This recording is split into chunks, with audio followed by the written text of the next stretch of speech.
Peuple d'Afrique, ça fait un moment que les autorités ivoiriennes jusque-là utilisaient une certaine chaîne privée, que d'aucuns disent être sponsorisée par la fameuse première dame qui est arrivée en Côte d'Ivoire en tant que femme d'un homme qui devait enseigner quelque part, elle-même en tant que gestionnaire de l'immobilier. Elle a collaboré avec le premier président de la Côte d'Ivoire, Félix Houphouët-Boigny, collaboré avec le second président du Gabon, Omar Bongo, qui est arrivé après Léomba. Jusque-là, on disait, oui, bon, c'est juste la première dame, elle a été reprise par Alassane Dramane Ouattara. Tant mieux. Ils ont passé leur temps sur cette fameuse chaîne, je ne sais pas comment on appelle ça encore, à insulter les dirigeants de l'AES. Passer tout leur temps à insulter nos militaires qui tombent en martyrs. Passer tout leur temps à insulter notre lutte de libération qui sont en train de transformer en quelque chose d'autre. Que vous ne voulez pas vous libérer. On peut comprendre si ça vous plaît de rester esclave entre les mains de l'ancienne puissance coloniale. Nous ne sommes pas à ce niveau. Nous autres, pourquoi nous accuser? Parce que nous on comprend aussi cette histoire de cet esclave de salaud et puis l'esclave du champ. Nous, on n'est plus esclave de quelqu'un. Nous sommes en train de sortir de ça. Maintenant, on nous miroite ce qu'on gagne auprès du maître. Écoutez, nous, on a tel pont, on a tel pont. J'ai dit, il y a des ponts ici. On a telle route. J'ai dit, nous aussi, nous avons des routes ici. Il y a quoi? Des hôpitaux? Nous en avons ici. Mais c'est quoi le problème finalement? Vous ne voulez pas quitter le système esclavagiste de la jeune française. La jeune française est même un pays en difficulté. C'est ça qu'il y a un proverbe américain qui dit, « mais si nous te connaissons, tu es galoïde. » Que votre coépouse dise qu'elle ne veut pas tomber enceinte. Qu'on peut comprendre, c'est sa décision. Mais empêcher sa coépouse de ne pas tomber enceinte, j'ai dit ça c'est du faux. Vous ne voulez pas vous libérer et puis vous voulez empêcher les autres de se libérer. Et cette fois-ci, c'est une chaîne nationale, une chaîne publique, RTID, qui s'invite à l'apologie du terrorisme. Jusque-là, les gens faisaient ça un peu, voilà, de façon... Mais là, c'est très clair, c'est affiché. Même chose que RFI, même chose que France 24. On ne les a pas vus. Quand nous avons écrasé plus de 2000 terroristes à Anefis, nous ne les avons pas vus. Quand le 25 avril, nous avons éliminé plus de 2000 terroristes et contenu plus de 6 attaques coordonnées. Ils étaient absents. Ils n'ont pas dit mot. Ils avaient perdu leur langue. Il s'agit d'une embuscade simplement. Et on sort pour dire des militaires maliens exécutés. Vous avancez quel chiffre? 50? Nous vous disons qu'on a éliminé plus de 2000 terroristes. Si ça peut, vous voulez utiliser cette image pour éclipser les 2000 terroristes qui ont été neutralisés, plus de 100 engins détruits, plus de 14 véhicules blindés neutralisés. Mais attendez, l'Africain peut être aussi méchant. Notre différent politique ou géopolitique est arrivé jusqu'au stade où vous faites l'apologie d'Al-Qaïda, ça peut vous soulager. Mais allez jusqu'au bout. Ah non, il n'y a plus de pitié dedans. Parce que chez nous, c'est la réciprocité. Vous vous attaquez à nos dirigeants, nous allons bien nous attaquer à vos dirigeants. Vous vous attaquez à notre pays, nous allons bien charger votre pays. C'est juste une question de réciprocité. Ce n'est même pas les pays qui s'attaquent à nous, mais une bande, quelques individus. RTID, des militaires maliens exécutés. C'est quoi votre source? Nulle part, nous, dans notre communiqué, c'est dit en tant que tel. Vous allez vous fier de voir. Nos partenaires qui ont monté les atrocités des trucs là, des terreurs du FLA et autres, ça reste nos partenaires. L'État malien n'a pas communiqué officiellement sur ça. Maintenant, vous, c'est quoi votre problème? Même si nous, on avait communiqué, c'est quoi votre problème? Vous n'avez pas de problème chez vous en Côte d'Ivoire? En ce moment-là, il n'y a pas, voilà, l'eau n'est pas, l'inondation n'est pas en train de faire quelque chose. Il ne se passe rien là-bas chez vous. Vous n'avez pas vos propres problèmes. Vous n'avez pas vos prisonniers politiques. Votre histoire de 4e mandat, votre président, son état de santé, tout ça là, ça ne vous dit rien. Cette Française qui est devenue votre première dame pour prendre en otage totalement les pays, vous ne gérez pas tous ces problèmes. Vous avez fini avec tous vos problèmes.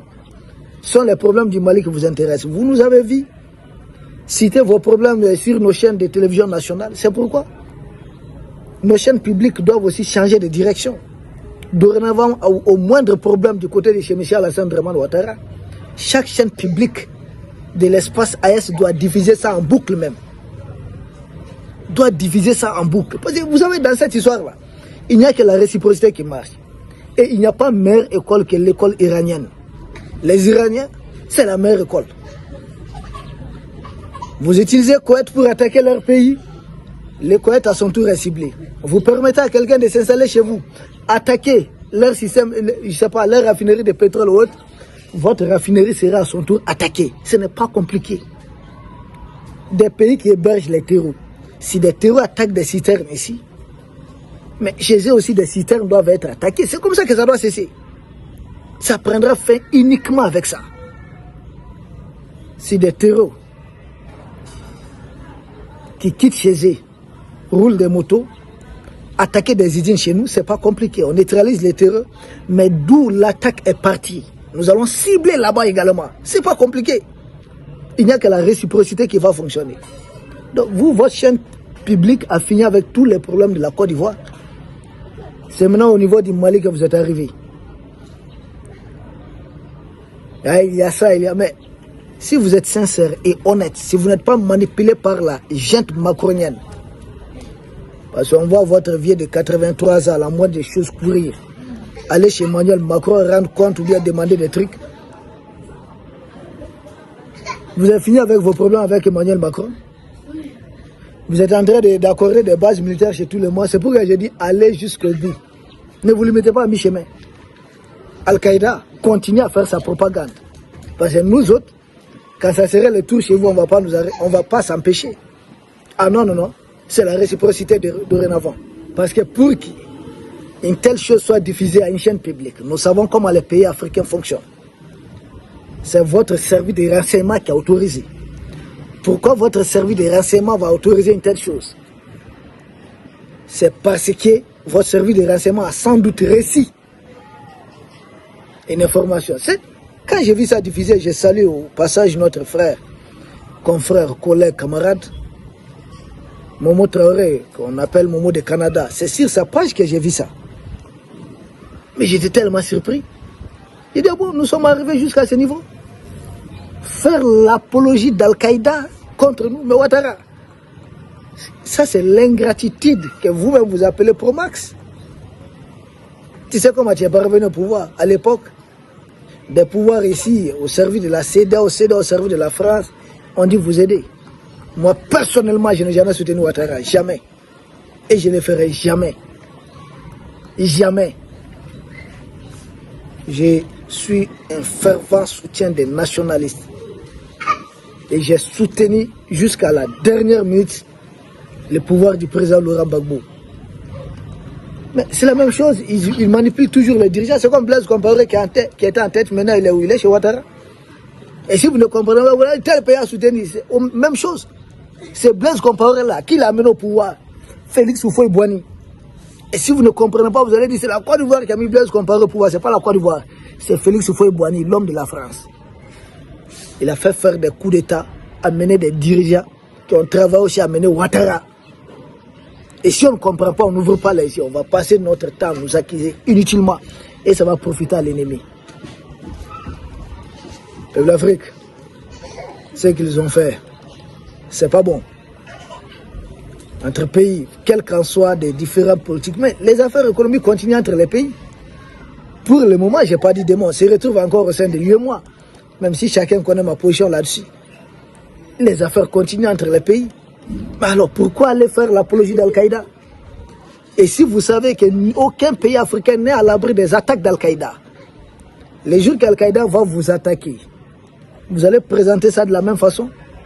Les propriétaires d'Al-Qaïda, ils ont utilisé Al-Qaïda en Libye. Ils l'ont utilisé au Mali ici. Ils sont en train de l'utiliser au Burkina, au Niger. Même Al-Qaïda, là, sous un autre nom, ils sont en train de l'utiliser au Nigeria, pays membre de la CEDEAO. Ils sont en train d'utiliser Al-Qaïda au Bénin, au Togo.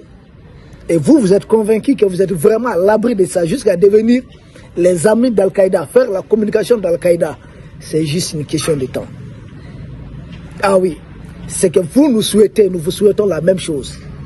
Ah oui, si vous ne nous souhaitez que du bien, nous vous souhaitons uniquement que du bien. Si c'est le malheur que vous nous souhaitez, nous vous souhaitons la même chose. C'est ça, pas plus, pas moins. Peuple d'Afrique, nous vous remercions. Nous espérons vous retrouver demain pour un autre sujet au sommet de l'actualité. Merci.